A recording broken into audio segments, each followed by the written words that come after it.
Hola, bienvenidos a Banda Ancha, el blog para actualizarte. Hoy nos encontramos en Reforma y Campo Marte, en un espacio del bosque de Chapultepec que durante mucho tiempo estuvo cerrado y hoy se convirtió en el memorial de las víctimas de la violencia. Laureana Toledo nos da la contraseña para entrar a su universo creativo. A partir de fragmentos de su trabajo vamos a poder conocer las facetas por las que ha pasado esta artista. Platicamos con el curador Alejandro Villalbazo y la muestra Trazo Urbano. En esta exposición nos damos cuenta cómo la gráfica mexicana sigue siendo vigente para algunos artistas contemporáneos. Además te damos las preferencias de la semana. Esto es Banda Ancha, el blog para actualizarte.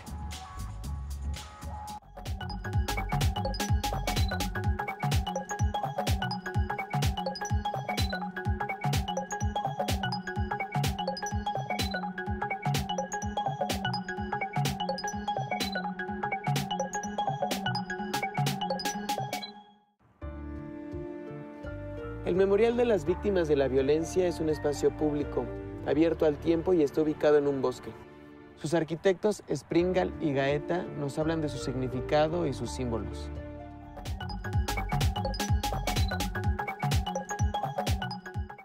El Memorial de las Víctimas de la Violencia representa una obra de gran relevancia para la arquitectura contemporánea nacional.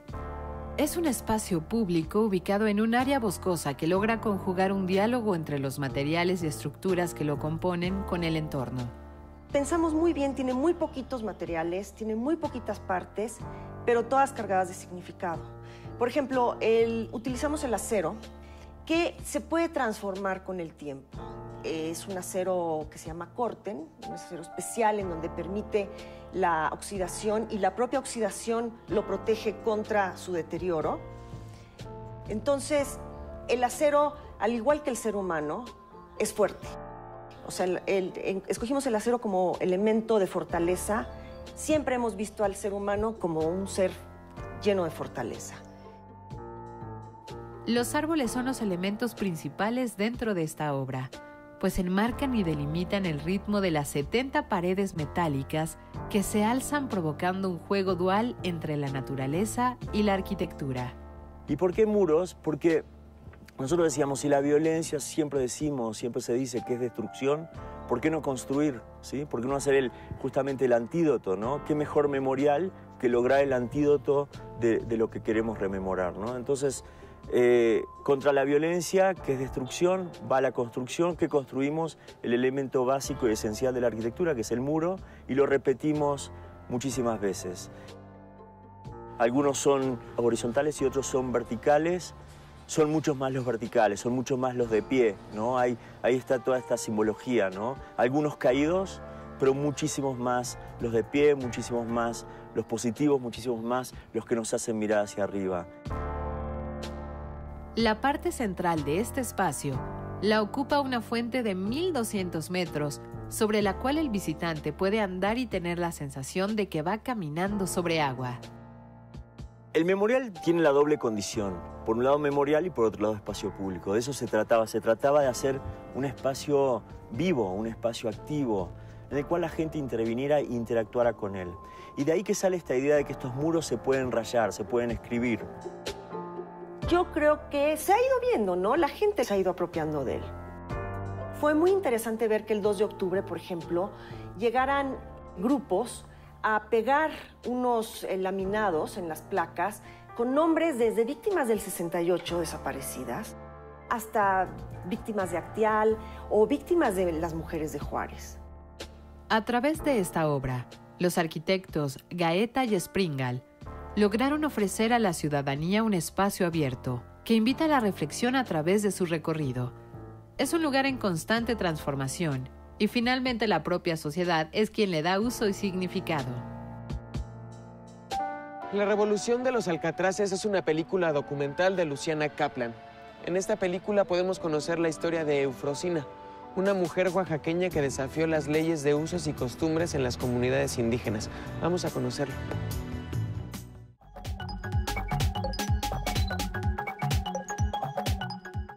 El sistema de usos y costumbres es una forma de autogobierno practicada comúnmente en municipios de población indígena y busca normar la vida de la comunidad. Esta manera de elegir a los gobernantes se basa en la tradición y ha suscitado diversos acontecimientos negativos a lo largo de la historia.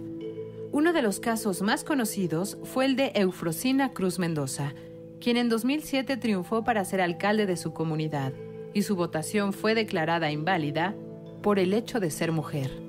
En su documental La Revolución de los Alcatraces, la cineasta Luciana Kaplan retrata la lucha que emprendió esta oaxaqueña por los derechos políticos de las mujeres en los municipios indígenas de su estado y cómo logró modificar las leyes en varias localidades del país.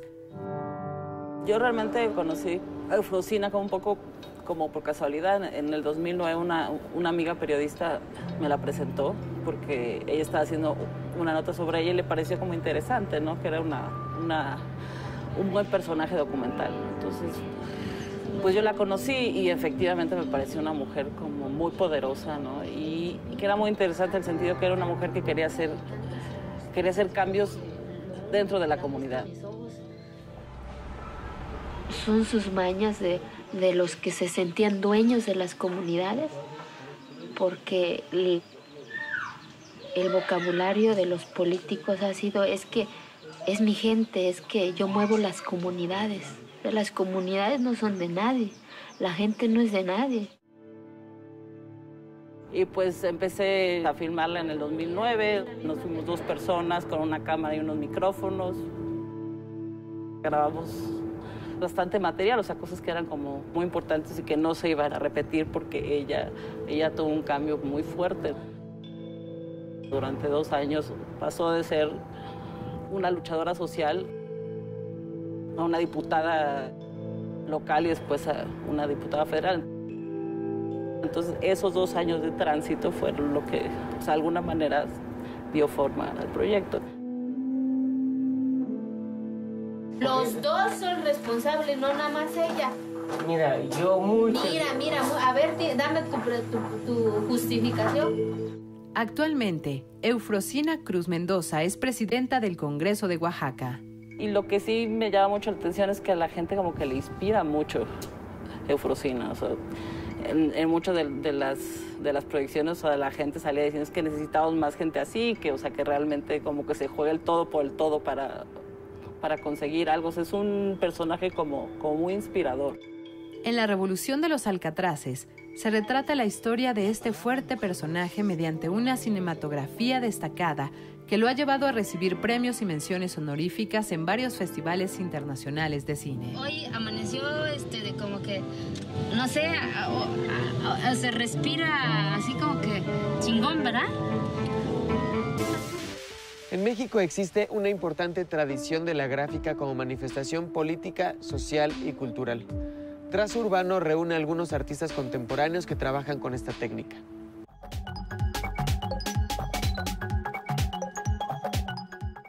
La exposición Trazo Urbano, gráfica contemporánea desde México, reúne el trabajo de 28 artistas internacionales trabajando obras en gráfica. Todos toman como punto de partida el texto del antropólogo y crítico cultural Néstor García Canclini, titulado Las 4 ciudades de México. En dicho texto, el autor realiza un análisis histórico y territorial de la ciudad, de sus sistemas de comunicaciones y servicios, de su aspecto industrial, la migración y la multiculturalidad. Un elemento fundamental de esta exposición es el poder apreciar el arte gráfico expandido en otras áreas y no únicamente utilizando papel como único soporte. Yo creo que el espectador lo que va a encontrar en Trazo es, yo creo que una sorpresa. Una sorpresa en el sentido de percibir la gráfica o lo que se entiende por gráfico en una serie de piezas que, bueno, involucran una serie de materiales insólitos que tradicionalmente o convencionalmente no están implicados en un proceso gráfico. Consideramos que era muy oportuno el trabajar la ciudad gráficamente para desenclicharla un poco, ¿no? De todas las vivencias de mucha gente, o más bien percepciones que la gente tiene de la Ciudad de México. El origen de la familia de mi madre es del Xochimilco y en ese sentido la obra opera en 2 dimensiones. Por un lado, como una memoria sobre este paisaje perdido, traslapado de la ciudad. Y por el otro lado, en la parte emocional de esta memoria que estaba diciendo, empiezo a tratar de como dilvanar nuevas historias sobre la condición de la trajinera. En sí la pieza está pensada, este es un fragmento que abarca 1972 a 1981, porque está pensada hasta el 2012. Cada ventana tiene algún tipo de imagen que tiene que ver con la historia de la ciudad, con mi historia, cómo se van cruzando, qué cosas para mí son importantes. También es común darse cuenta que la Ciudad de México somos todos y ellos también forman parte de la Ciudad de México, tanto ellos como yo. Hay 1000 historias, ¿no? Y esta es una historia nada más. Un poco hablar de gráfica es hablar de huella. Y creo que nuestro pensamiento y todo lo que hacemos nosotros realmente trasciende en un espacio de memoria. Es decir, la memoria es también una cuestión de huella. Pienso que la gráfica actual tiene que ver más con el arte actual y ya no se puede hablar exclusivamente de la gráfica o de la pintura o de la escultura, sino del arte. Nosotros tenemos como pretexto formar la gráfica para generar una serie de piezas de arte. Esta muestra estará abierta al público en el Museo de la Ciudad de México hasta marzo de 2014.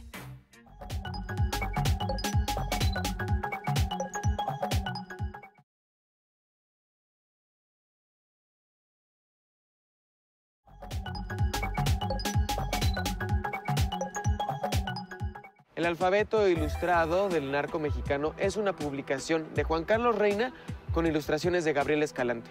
En esta publicación se reúnen 29 testimonios de personas que han estado involucradas con la llamada guerra contra el narco. ¿Por qué 29? Pues porque son 29 las letras del alfabeto. Vamos a conocerlo.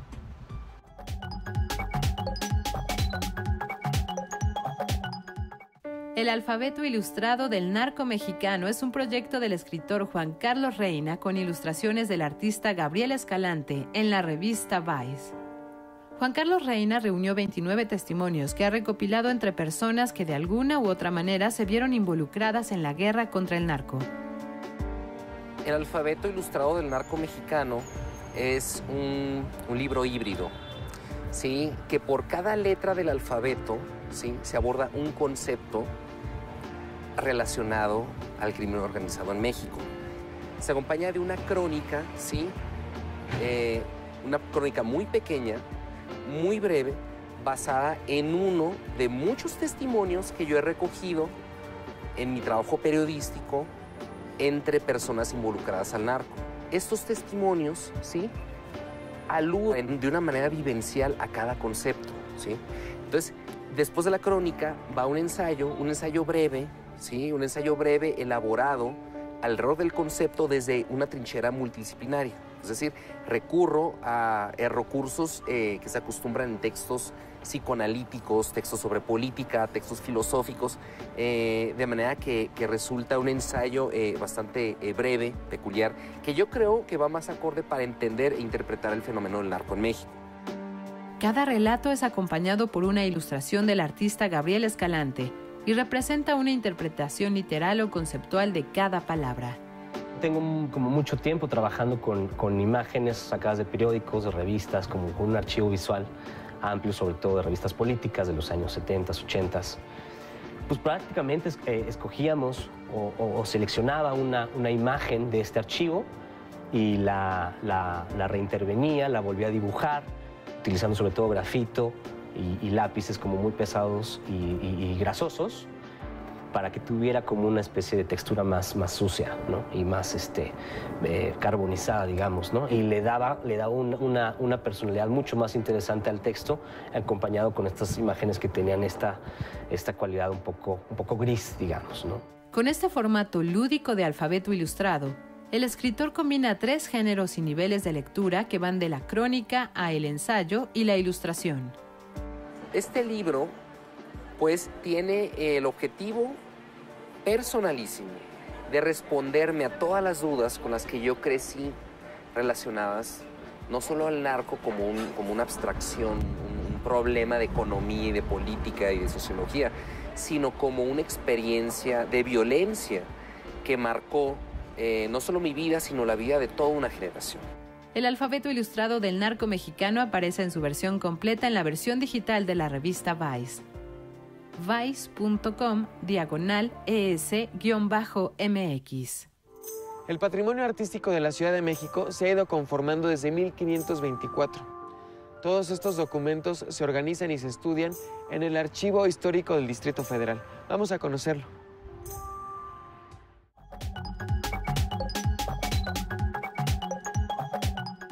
En el número 8 de la calle República de Chile, en el centro histórico de la Ciudad de México, se encuentra uno de los acervos documentales más importantes de esta ciudad. Se trata del Archivo Histórico del Distrito Federal. Aquí se resguardan 5.486 volúmenes con documentos que reconstruyen la historia, evolución y crecimiento de la ciudad desde el año 1524. Este archivo, entonces, tiene una vida de más de 400 años, con documentos. Aquí encontramos la memoria escrita de la Ciudad de México. Todo lo que los investigadores que quieran saber sobre la Ciudad de México, sobre algún tema, este es un referente, este archivo. Este archivo cuenta con 16 fondos documentales dedicados a preservar la historia escrita de la Ciudad de México, una fototeca y una biblioteca con temas que nos hablan especialmente de la vida de los habitantes de esta capital.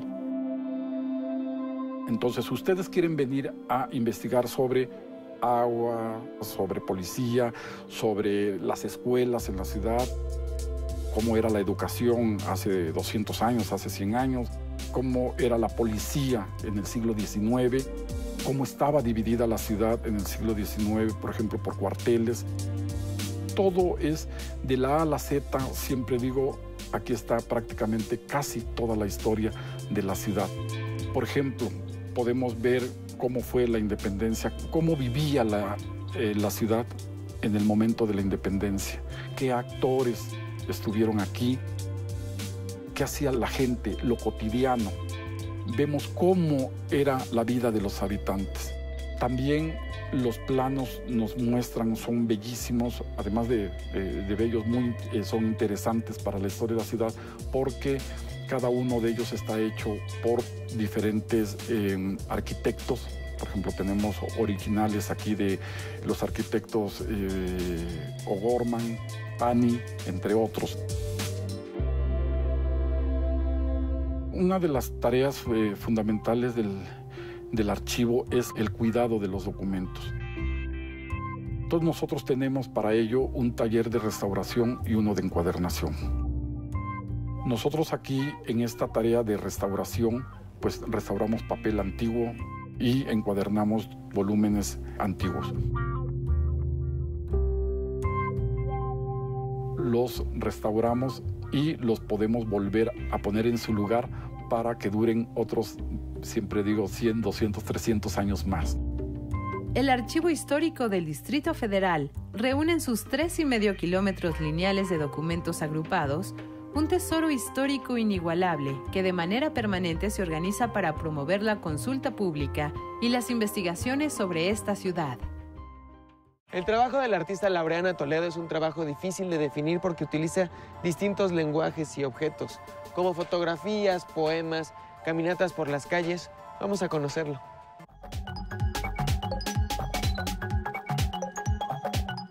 Laureana Toledo es una artista visual que explora la asimilación de la cultura popular y nuestros modos de interpretarla. Esta artista se inició como fotógrafa, pero conforme fue desarrollando su práctica, incorporó distintos medios que emplea dependiendo del tema o pieza que esté trabajando. Jamás hubiera pensado en estudiar arte, o sea, como que por alguna razón, tuve escuela de arte toda la vida en casa, museos, técnicas, todo. Entonces como que creo que fue lo último que se me hubiera ocurrido. En algún momento yo creo que pensé que la fotografía, por ser así como agarrar la cámara e irte, iba a ser fácil, ¿no? Es muy arrogante lo que puedo decir, pero creo que como lo que yo quería decir, como que me quedó chica la fotografía. No, bueno, más bien lo que quedó chica fue mi habilidad con la fotografía. Uno de sus intereses fundamentales radica en encontrar maneras de presentar lo imperceptible de lo cotidiano, a través de un lenguaje visual, y en muchas ocasiones utiliza la repetición sistemática como método de trabajo. hay algo chistoso con la fotografía, que es que siempre estoy regresando a ella, ¿no? Es como un poco como mi hogar, como mi zona de confort. Pero bueno, claro, uno quiere irse también a probar ahí, ver qué sucede con el video. El video al final después tiene mucho que ver con la fotografía. Escribir también tiene que ver con eso. Entonces, pues yo creo que ahí va, ¿no? Como esta conjunción. Pero eso sí, seguro siempre voy a regresar un poco ahí a esa casa, ¿no? En 2005, Laureana Toledo comenzó a trabajar un proyecto que le permitió explorar una de sus grandes pasiones, el rock. The Limit comenzó siendo un proyecto comisionado para Sheffield, y se trata de una banda de covers de músicos mexicanos que interpretaban únicamente canciones de bandas de Sheffield como Pulp, Def Leppard, Joe Cocker o los Arctic Monkeys. The Limit es una pieza que fue comisionada por este evento bianual que se llama Art Sheffield. El tema de esta como bienal era hacer una pieza de arte que estuviera dedicada o presentada para un espectador que odiaba el arte. Entonces fue que yo intenté esconder un poco, que el arte pasara tan desapercibido, que lo disfrutaras o bailaras con él y lo cantaras tal, y al final te dieras cuenta que el repertorio era raro, que estos tipos eran raros, que por qué en México venía una banda así, y entonces ya te dieras cuenta que era una pieza de arte. Posteriormente, Toledo realizó un documental y un libro sobre el mismo proyecto, donde se vuelve evidente la manera en que la cultura pop activa nuestras expectativas y fantasías. Y a partir de esto, pues bueno, fue que salió también, por ejemplo, a hacer el libro de The Limit. Y ahí, pues una vez más, como jugando con esta cosa, fue como agarrar esta revista inglesa, The Face, y tratar de poner todo el trabajo dentro de esta estructura de la revista. Entonces, bueno, por eso me encantaba que en la Gandhi pues estaba el libro en la sección de revistas, y cuando vieron que ya llevaba un año ahí, ¿no? O sea, como que ya estaba pues fuera de época, la sacaron. Digo, lo cual es malo para el libro, pero es bueno como en el sentido de que el tipo que está acomodando libros en la Gandhi cree que eso es una revista.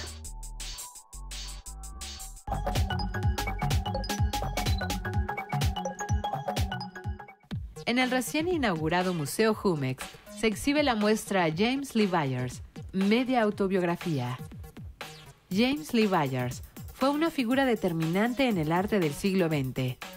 Él mismo y sus actos encarnaban siempre una especie de performance. A la edad de 37 años, escribió su media autobiografía, texto del que parte esta exposición en la que se reúne esculturas, vestuario, videos y correspondencia, entre otros materiales que nos hablan de la vida de este personaje y su vida. Mayores informes visita fundacionjumex.org. Hasta el 4 de enero se estará presentando la muestra About Paper en la Couturier Gallery de Los Ángeles, California. Esta exposición reúne el trabajo de 11 artistas que utilizan el papel como técnica y medio, más que como un simple soporte. La exhibición incluye cerca de 50 obras en las que se trabajan técnicas milenarias como el recorte de papel o el tradicional método artesanal mexicano de papel picado. Para mayores informes, visita couturiergallery.com. Barragán y Neri and Who. La exposición Barragán y Neri and Who toma como hilo conductor la interpretación de varios conceptos expresados en el discurso de Barragán al recibir el premio Pritzker de arquitectura, tales como belleza, alegría, misterio, serenidad, soledad y muerte, por el despacho de arquitectura e interiorismo chino Neri and Who. A partir del descubrimiento de la obra de Barragán, este despacho ha generado espacios en los que reina el secreto y el mito, y han llevado los preceptos de la arquitectura emocional de Luis Barragán hasta sus últimas consecuencias. Esta muestra estará abierta al público en el Museo de Arte Moderno hasta el 23 de febrero. Para mayores informes visita mam.org.mx. Mira Schendel. La Tate Modern, en Londres, presenta hasta el 19 de enero la primer muestra individual de las obras a gran escala de la artista brasileña Mira Schendel. La exposición refleja el diálogo de esta artista de la posguerra con diversas corrientes filosóficas, así como su involucramiento con ideas universales como la fe y la existencia. Schendel fue una de las artistas más influyentes latinoamericanas al reinterpretar e introducir el modernismo europeo en Brasil. La exposición que presenta a la Tate reúne más de 250 pinturas, dibujos y esculturas, muchos de los cuales se exhiben al público por primera vez. Para mayores informes visita tate.org.uk. Muchas gracias por acompañarnos en este recorrido por la cultura en nuestro país. Yo soy Leonardo Ortiz Gris, esto es Banda Ancha, el blog para actualizarte, y nos vemos la siguiente semana. Y no olviden seguirnos en las redes sociales. Chao.